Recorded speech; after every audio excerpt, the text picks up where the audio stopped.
Hi, my name is Sarah Bentley Pearson, and I am excited to share my podcast, which features wonderful talent that I've been so lucky to discover in the Southeast. This was born out of a list that I created in 2015 called Sarah's List.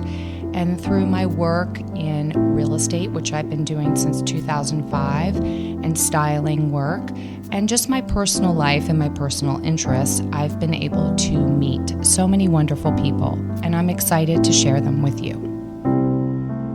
Arndrea, I'm so excited you're here. I feel like you're like kind of a pseudo sister to me in some ways. Like we know each other very intimately, and we met through Amber, your neighbor. Mm-hmm. And we did Life Book together. I think that is how we met. That's how we met, and I think we felt it was instant love. Oh yeah. I love your spirit, connection. and it was interesting for me to read your bio. I didn't realize that you had gone to Emory. Mm-hmm. I mean, I knew you were a smarty, but I didn't know you were that much of a smarty. And I love your husband, and I love the work that you're doing. But everybody knows so much about you and the King family, and well, I will have to say, what do you think of the new sculpture? It's a great place to start. Yeah. It's so interesting. We love the sculpture. Mm-hmm. Perhaps photography is not doing it justice, but it really is beautiful. And I love the fact that you can walk beneath it, and it's 25 feet high. And so literally, when there's a particular point when you're underneath the sculpture, it really would be the place where Martin's parents' hearts connected.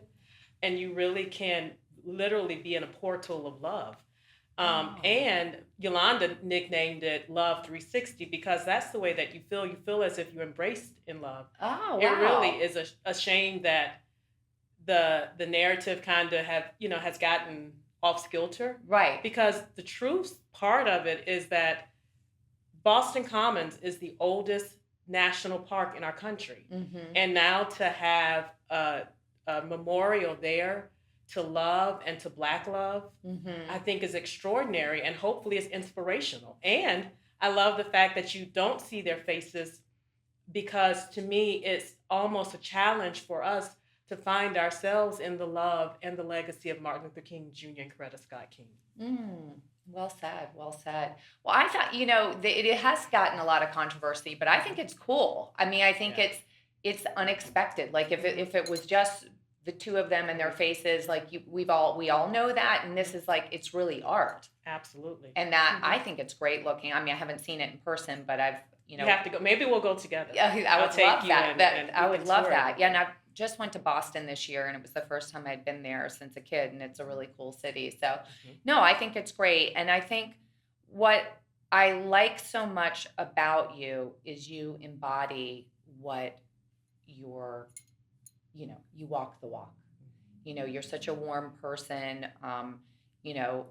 My husband told me I shouldn't talk about my divorce so much, but can't listen to him on this one, because it isn't even really about the divorce, but it was about that transition that I was going through in my life when I met you, and to sit down and do something like Life Book, and for us to plan out our visions and our desires. And I remember you saying the house in the zip code that you wanted, and how that all came about, and how we were all really able to manifest a lot of our dreams. And I think, it's interesting when you say you want things, then some of those things may change or evolve or don't happen, but then you kind of can look at it and go, well, it happened really the way it's supposed to happen. Absolutely. Yeah. And so interesting, because hindsight is 2020. And so life always has these twists and turns, but if you have a North Star and you know where you want to be headed, it's like a GPS, like coming here, okay? My GPS was like, turn here, and I didn't turn there. But you know what? It's still, I may have had to call or what, it still reconnects and always gets us back to our destination. And I think a lot, that's how life is. And particularly when we have goals or we have things that we really are, our biggest challenge is to be clear on our intentions, be clear on where we want to be headed, and then really let God and the universe, in a very real sense, help us get there.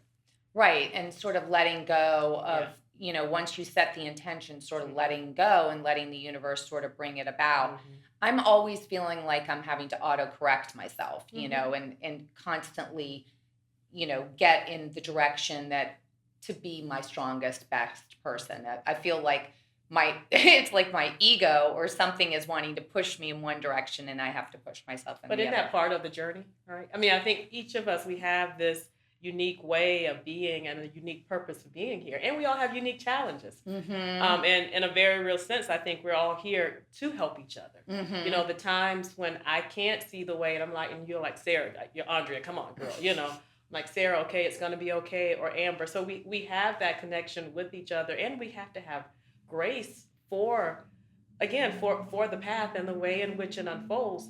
But we do have to have, I believe, direction, and it's something that you have to every single day reconnect to, because if you don't, then life will happen to you, or programming will. I like to say, even in our work, and we talk about love and nonviolence. Well, every morning I have to put on love, literally. It's what I read, or what I'm listening to as I'm getting ready in my atmosphere, or it really is an intentionality, and we all have to do that, and I think every single day.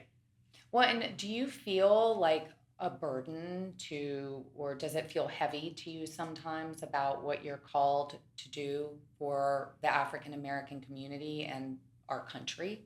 I feel an immense. Hmm, Sometimes it can be challenging, particularly, I think, where we are right now. In a lot of ways, we're more divided than ever. Um, I feel more of an obligation, and also just a tremendous and responsibility.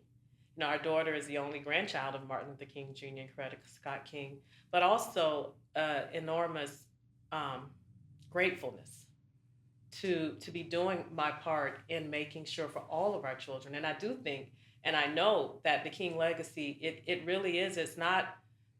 It really, we are all heirs to it, and it certainly is very um, dear to the African American um, our family, but it really is a legacy for all of us. It's a legacy of America. It's a legacy when you really think about the fact that the King holiday is celebrated in over 100 countries all over the world.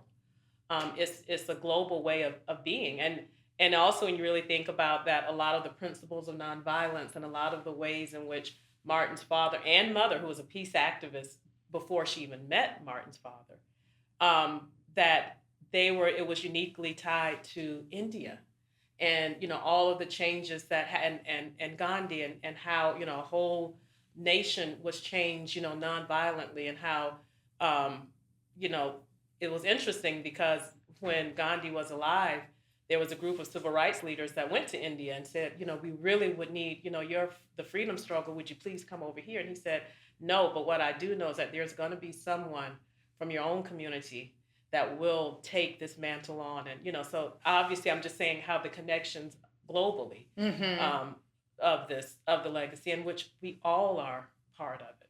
Yeah, and I feel like, Martin Luther King, spoke to everybody.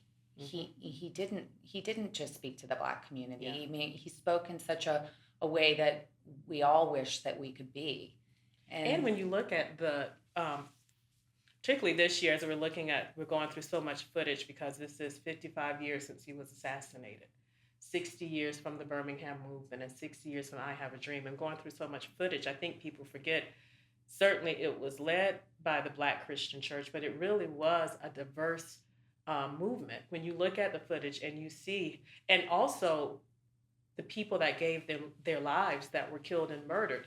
You had Jewish people in the Freedom Riders, Jewish people that were killed for the freedom of all of us. You had, a white housewife from Michigan that came down and was driving to work. She was the mother of five, and she was shot and killed. You had, white ministers. So it really was a movement, and all races not only joined him, but also sacrificed their lives in a real sense So it really is a movement. It's an American movement for all of us, and for all of us to really find a way to